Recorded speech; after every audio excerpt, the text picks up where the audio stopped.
માજી આચાર્ય આચાર્ય દેવો ભવ.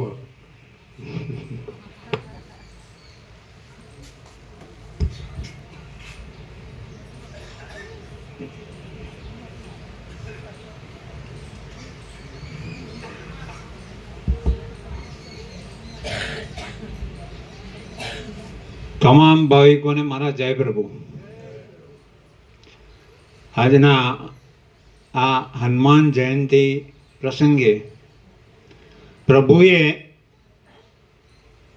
હનુમાનજી અને રામના ઉદાહરણ દ્વારા આપણને આપણું જે સ્વરૂપ છે એ સ્વરૂપની ઓળખાણ થઈ જાય એવો ખૂબ સરળ ભાષાની અંદર આજનો તત્વબોધ થયો. જે અહીં કાયમ આવનારા ભાવિકો છે એમના માટે નહીં, પણ જે નવા છે એમને પણ શિરાની માફક ઉતરી જાય એવો આજનો તત્વબોધ મને લાગ્યો. એવી સરળ ભાષામાં સમજાવ્યું કે પરમ ચિદાકાશ એટલે પરમ તત્વ ભગવાન ચૈતન્ય પ્રકાશ, અને દરેક જીવની અંદર દરેક માણસની અંદર એ ચૈતન્ય પ્રકાશ છે. તું ચૈતન્ય પ્રકાશ જ છો, બીજું નથી. અને એવું જ્યારે આપણને અંદરથી સમજાઈ જાય ત્યારે આપણે આ તત્વબોધ ખરો સાંભળ્યો કહેવાય. પણ આપણને ઘણી વખત અહીંના જે ભાવિકો છે એમને તો તત્વબોધ ખરેખર પૂરેપૂરો સમજાયો છે અને પચાયો છે અને એનો અનુભવ પણ કર્યો છે. પણ આપણને બીજા જે સામાન્ય છે એને અનુભવ કેમ થતો નથી? કારણ કે આપણે આપણું હું મારાપણું જે માન્યું છે, અને માન્યું છે પાછું કેવું? ખોટામાં, આભાસમાં, જે નથી અને સાચું માન્યું છે, જેને આપણે માયા કહીએ છીએ. માયા જે નથી તે,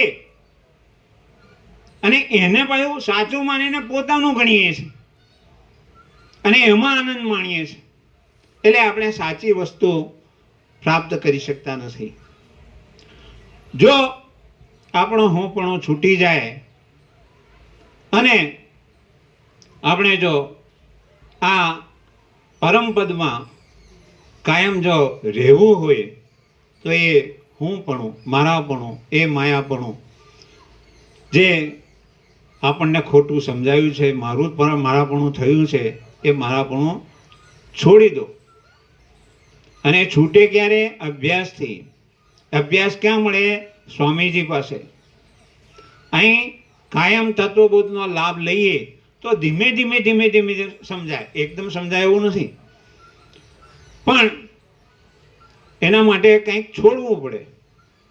તો એ અભ્યાસથી આપણે આપણા ચૈતન્ય સ્વરૂપમાં પાછા આવી શકીએ.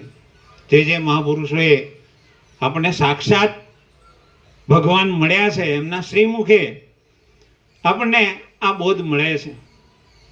બીજા પણ ઘણા ઉદાહરણો છે. જેણે જેણે પ્રાપ્ત કર્યું છે એ બધા માયા છોડીને ભાગ્યા છે. એમણે ક્યાંય પોતાનું કર્યું નથી, પોતાનું માન્યું નથી. તો એ માન્યતા આપણી બદલાય એ જ અગત્યની વસ્તુ છે. જાણવું એ સારું છે. શબ્દોથી સાંભળીએ એટલે આપણને થોડુંક સમજાય, પણ એ એકલું સમજાયથી પૂરતું નથી. આપણી માન્યતા એ ગમે તે હોય, આપણે માની લઈએ કે મને સમજાઈ ગયું, સ્વામીજીએ બોધ કર્યો એવું મેં જાણી લીધો, તો એ માન્યતાનું ફળ નથી, એ દશાનું ફળ છે. જે દશા સ્વામીજીએ પ્રાપ્ત કરી છે એ દશા જો આવે, અનુભવ આવે, તો આપણને એનું ફળ પ્રાપ્ત થાય. તો એવી દશા લાવવા માટે આપણે કાયમ સતત અહીંયા આગળ સ્વામીજીના ચરણોમાં એમના સાનિધ્યમાં રહીએ અને એ તત્વબોધનો લાભ લઈએ એવી અપેક્ષા સાથે સ્વામીજીના ચરણોમાં વંદન કરીએ.